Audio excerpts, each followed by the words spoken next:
আকাশবাণী শিলচর আঞ্চলিক সংবাদ পড়ছে সৌমিত্র চৌধুরী।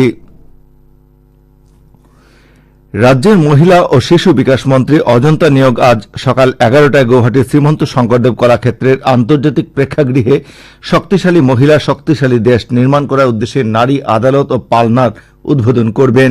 এই আদালত প্রগতিশীল বৈষম্যহীন হিংসামুক্ত সমাজ গঠনের ক্ষেত্রে এক নতুন পদক্ষেপ হিসেবে চিহ্নিত হবে বলে আশা করা হচ্ছে। অনুষ্ঠানে সাংসদ কুইন উঝা, মহিলা ও শিশু কল্যাণ সমিতির সভানেত্রী তথা বিধায়ক সুমন হরিপ্রিয়া প্রমুখ উপস্থিত থাকবেন। রাজ্যে আজ থেকে 3টি পর্যায়ে গুণোৎসব শুরু হচ্ছে। প্রথম পর্যায়ে আজ থেকে আগামী 8ই জানুয়ারি পর্যন্ত 10টি জেলায় গুণোৎসব অনুষ্ঠিত হবে। আজ গুণোৎসবে প্রথম দিন স্ব-মূল্যায়ন হওয়ার বিপরীতে আগামীকাল এবং আগামী 6ই জানুয়ারি বহির্মূল্যায়ন করা হবে। 9ই জানুয়ারি থেকে 11টি জেলায় দ্বিতীয় পর্যায়ে গুণোৎসব শুরু হবে।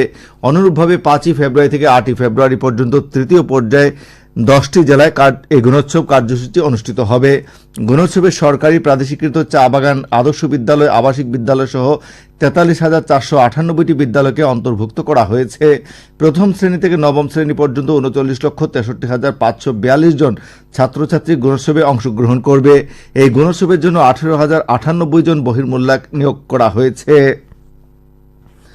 বিদ্যালয়সমূহের মূল্যায়ন অনলাইনের মাধ্যমে অনুষ্ঠিত হবে এবং বহির্মূল্যায়কগণ অনলাইন মূল্যায়নের প্রতিবেদন দাখিল করবেন। এই সময় মুখ্যমন্ত্রী সহ বেশ কয়েকজন মন্ত্রী, বিধায়ক, মুখ্য সচিব, ভারতীয় প্রশাসনিক সেবার আধিকারিক, ভারতীয় বন বিভাগের আধিকারিক সহ শীর্ষ আধিকারিকরা বিদ্যালয়গুলি পরিদর্শন করবেন। রাজ্যের নিম্ন প্রাথমিক ও উচ্চ প্রাথমিক শিক্ষক পদের জন্য অনলাইন আবেদন প্রক্রিয়া গতকাল থেকে শুরু হয়েছে। আগামী 2রা ফেব্রুয়ারি রাত 10টা পর্যন্ত এই আবেদন প্রক্রিয়া খোলা থাকবে। অফলাইনে কোনো আবেদনপত্র গ্রহণ করা হবে না। উল্লেখ্য, প্রাথমিক শিক্ষা সঞ্চালকালয় নিম্ন প্রাথমিক বিদ্যালয়ের 3,800 সহকারী শিক্ষক পদের জন্য এবং উচ্চ প্রাথমিক বিদ্যালয়ের 1,050টি বিজ্ঞান ও হিন্দি সহকারী শিক্ষক পদে নিযুক্তির জন্য বিজ্ঞাপন প্রকাশ করে। এদিকে মাধ্যমিক শিক্ষা সঞ্চালকালয় বিভিন্ন প্রাদেশিকৃত মাধ্যমিক বিদ্যালয়ের 7,249টি স্নাতক শিক্ষক পদ এবং 1,424টি স্নাতকোত্তর শিক্ষক পদে নিযুক্তির জন্য বিজ্ঞাপন প্রকাশ করেছে। স্নাতকোত্তর এবং স্নাতক শিক্ষক পদের জন্য শীঘ্রই অনলাইনে আবেদন প্রক্রিয়া শুরু হবে বলে শিক্ষা বিভাগ থেকে জানানো হয়েছে। মুখ্যমন্ত্রী ড হিমন্ত বিশ্ব শর্মার পৌরোহিত্যে গতকাল দিশপুর জনতা ভবনে 2024-25 অর্থ বছরের বাজেট প্রস্তুতি সম্পর্কে আলোচনার জন্য দ্বিতীয় বৈঠক অনুষ্ঠিত হয়। বৈঠকের পর সাংবাদিকদের সঙ্গে কথা বলতে গিয়ে মুখ্যমন্ত্রী ড শর্মা জানান যে 16টি বিভাগের বাজেট প্রস্তাবগুলি সম্পর্কে পর্যালোচনা করা হয়েছে এবং আগামী বাজেটে সম্পদের ব্যবহার সুনিশ্চিত করে উন্নয়নমূলক মূলধন সম্পর্কিত এবং বাস্তবসম্মত জনমুখী বাজেট প্রস্তুত করতে রাজ্য সরকার সিদ্ধান্ত নিয়েছে। আসাম পুলিশের বিশেষ তদন্তকারী দল আসাম লোকসভা আয়োগের পরীক্ষায় অবৈধভাবে উত্তীর্ণ হবার অভিযোগে মহানগর পুলিশের নিলম্বিত অতিরিক্ত উপ পুলিশ আয়ুক্ত নন্দিনী কাকুতিকে গতকাল জিজ্ঞাসাবাদ করে। উল্লেখ্য, নন্দিনী কাকুতির বিরুদ্ধে লোকসভা আয়োগের পরীক্ষায় অসাধু উপায়ে নম্বর বৃদ্ধি করে উত্তীর্ণ হবার অভিযোগ উত্থাপিত হয়েছিল। এদিকে তদন্তকারী দল পরীক্ষা কেলেঙ্কারি মামলায় সহকারী সমবায় পঞ্জীয়ক চক্রধর ডেকাকে হাজির হবার নির্দেশ দিলেও গতকাল তিনি অনুপস্থিত ছিলেন।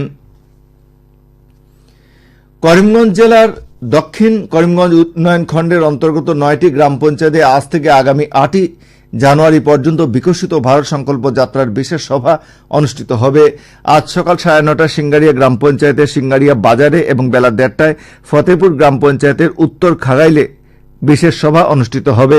এছাড়া আগামীকাল সকাল 9:30টায় জনকল্যাণ গ্রাম পঞ্চায়েতের মির্জানগর গ্রামে এবং বেলা 1:30টায় কালীগঞ্জ গ্রাম পঞ্চায়েতের রতনপুর গ্রামে বিশেষ সভা অনুষ্ঠিত হবে। জেলা প্রশাসন থেকে বিকশিত ভারত সংকল্প যাত্রার বিশেষ সভায় অংশ নিতে জনসাধারণকে অনুরোধ করা হয়েছে। আসাম রাজ্য স্বাস্থ্য পরিষেবার যুগ্ম পরিচালকের ব্যবস্থাপনা এবং জেলা সমাজকল্যাণ আধিকারিকের সহযোগিতায় দিব্যাঙ্গ ব্যক্তিদের শনাক্ত করার জন্য জাতীয় ডাটা বেস তৈরির প্রক্রিয়া শুরু হয়েছে। দিব্যাঙ্গ ব্যক্তিদের সম্পূর্ণ বিনামূল্যে গ্রাহক পরিষেবা কেন্দ্র থেকে জাতীয় ডাটা বেস তৈরি করার জন্য আহ্বান জানানো হয়েছে। বিস্তারিত বিবরণ কাছাড় জেলার যুগ্ম স্বাস্থ্য সঞ্চালকের কার্যালয়ে পাওয়া যাচ্ছে। হাইলাকান্দি জেলায় খেল মহারণ ক্রীড়া প্রতিযোগিতার জেলা পর্যায়ের ইভেন্টগুলি আগামী 5ই জানুয়ারি থেকে শুরু হবে।